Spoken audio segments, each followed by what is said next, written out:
Chantons la gloire du Seigneur, il est vivant, maintenant et toujours. Jésus triomphe de la mort, il est vivant. Le Christ est vraiment ressuscité. Alléluia, alléluia.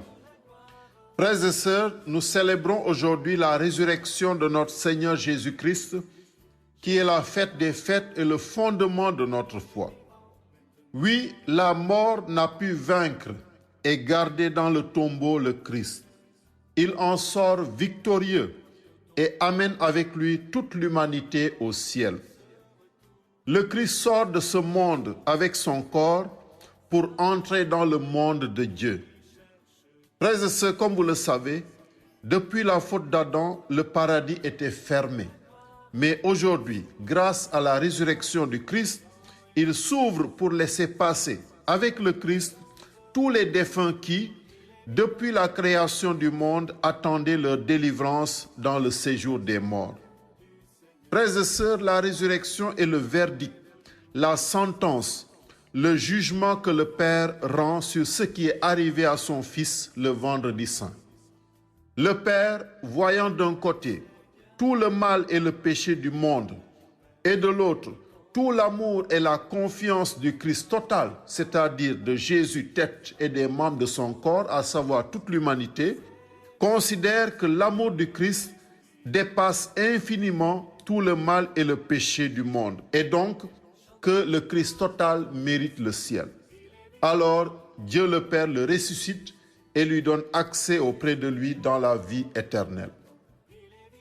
Frères et sœurs, il est vrai que la foi en la résurrection est une croyance assez tardive en Israël et qu'au temps de Jésus, certains n'y croyaient pas encore, en l'occurrence les Sadducéens.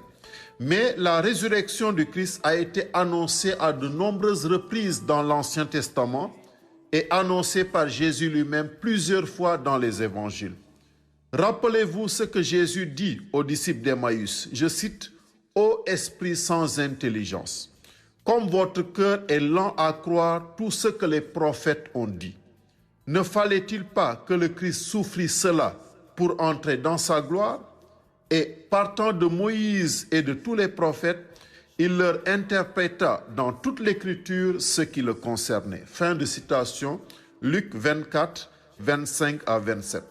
Ainsi donc, Jésus confirme aux disciples d'Emmaüs que sa souffrance, sa mort et sa résurrection ont été annoncées par les prophètes. Nous pouvons prendre quelques exemples dans l'Ancien Testament. La toute première annonce de la résurrection a lieu lors de la création de la femme. Lorsque le Seigneur Dieu fit tomber sur l'homme un sommeil mystérieux et l'homme s'endormit. Le Seigneur Dieu prit une des côtes, puis il referma la chair à sa place. Avec la côte qu'il avait prise à l'homme, il façonna une femme et il l'amena vers l'homme. L'homme dit alors, « Cette fois-ci, voilà l'os de mes os et la chair de ma chair. » Genèse 2, 21 à 23. Adam qui se réveilla après qu'Ève fut tirée de son flanc est une illustration du Christ, le nouvel Adam, qui ressuscite d'entre les morts. Et c'est pourquoi le Concile Vatican II affirme dans cette optique que, je cite, c'est du côté du Christ endormi sur la croix qu'est né l'admirable sacrement de l'Église tout entière. Fin de citation, Sacrosanctum Concilium au numéro 5.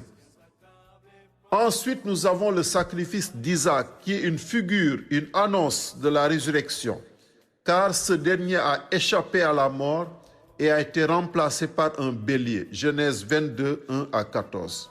Et commentant ce passage, la lettre aux Hébreux dit, je cite, « Grâce à la foi, quand il fut soumis à l'épreuve, Abraham offrit Isaac en sacrifice.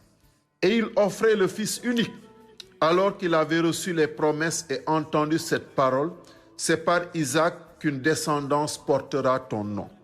Il pensait en effet que Dieu est capable même de ressusciter les morts. C'est pourquoi son fils lui fut rendu. Il y a là une préfiguration. Fin de citation, Hébreux 11, 17 à 19.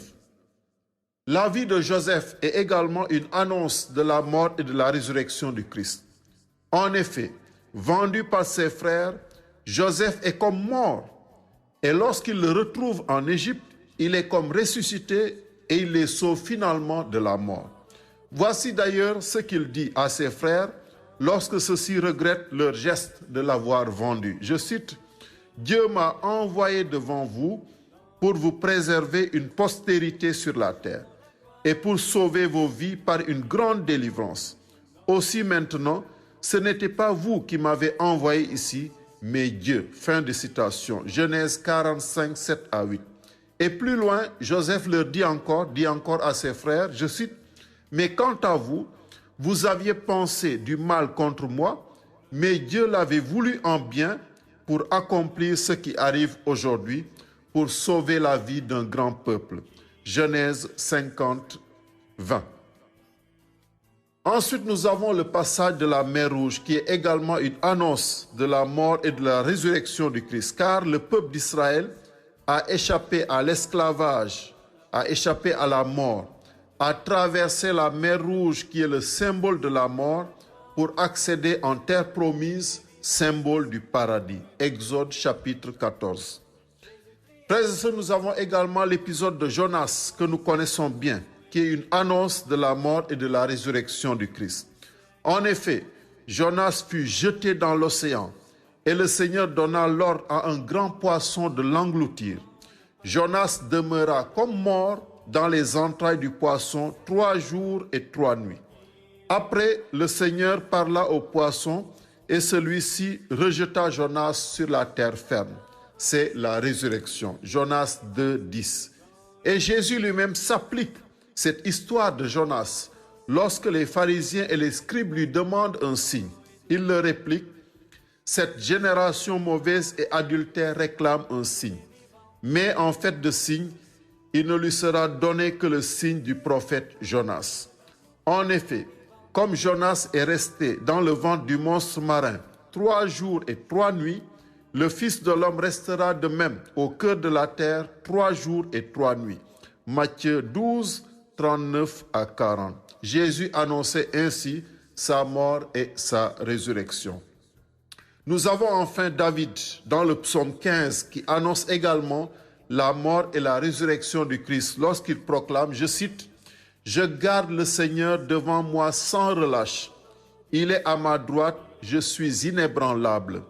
Mon cœur exulte, mon âme est en fête, ma chair elle-même repose en confiance.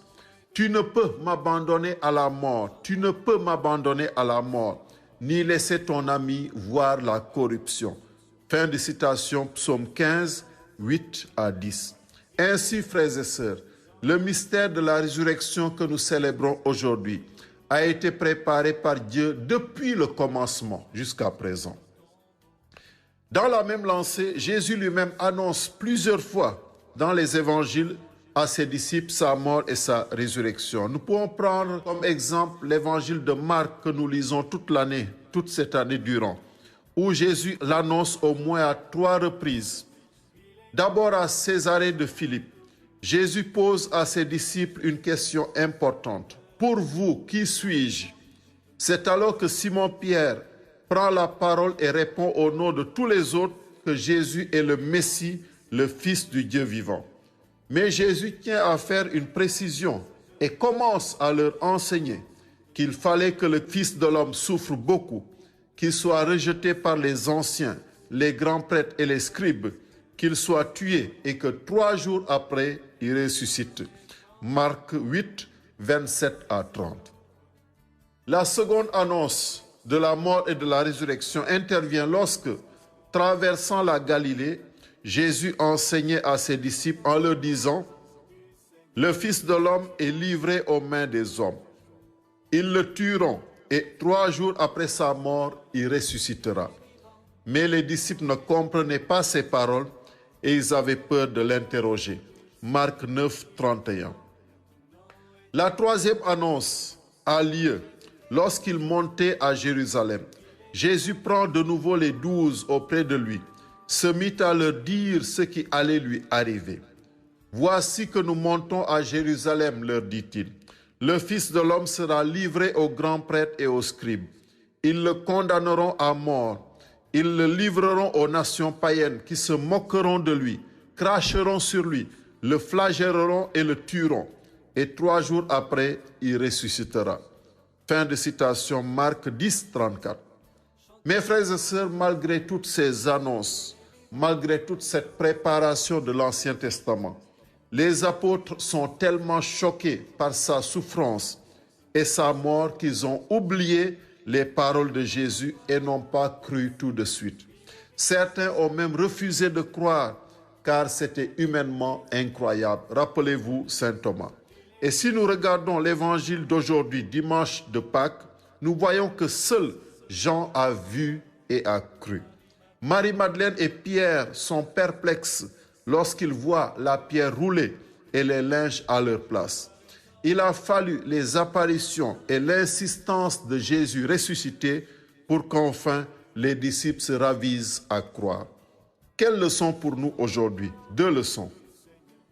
La première, c'est que tout, absolument tout, nous vient de la résurrection de Jésus. Nous sommes tellement habitués à cette fête que nous ne nous en rendons plus compte. Pourtant, notre foi repose sur la résurrection.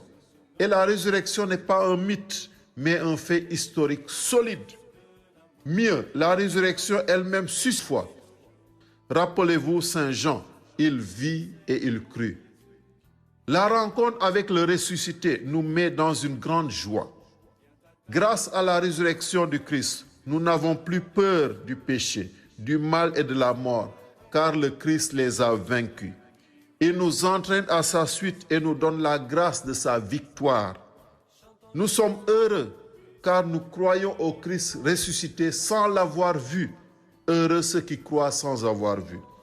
Et c'est la résurrection du Christ qui a créé l'Église et a changé la face du monde, car elle a fait prévaloir les valeurs prêchées par le Christ lui-même, à savoir l'amour inconditionnel, le pardon sans mesure, la victoire de l'amour, la non-violence, la solidarité, la fraternité universelle, la paix comme un don de Dieu, la miséricorde, etc.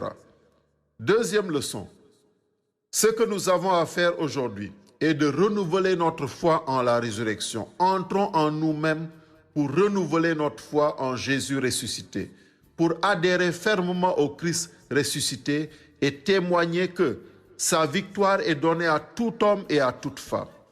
Quelles que soient nos épreuves, nos difficultés, si nous pensons et si nous prions le ressuscité, alors il nous donne une force capable de tout surpasser, de tout dépasser.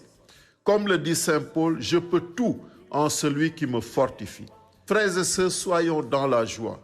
Partageons la joie qui nous vient du ressuscité en parole et en acte. Aujourd'hui, allons vers les autres, même si nous ne pouvons pas les embrasser, allons partager cette joie de la résurrection avec eux. Que l'Esprit Saint augmente notre foi et nous donne d'être des témoins joyeux de cette bonne nouvelle.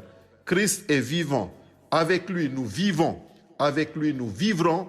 Au nom du Père et du Fils et du Saint-Esprit. Amen. Reste avec nous, Seigneur Jésus. Déjà le jour baisse, la nuit tombe. Tu viens à table et prends le pain. Alors les yeux s'ouvrent. C'est vrai qu'il est vivant. Chantons la gloire du Seigneur. Il est vivant maintenant et toujours. Jésus triomphe de la mort. Il est vivant. Le Christ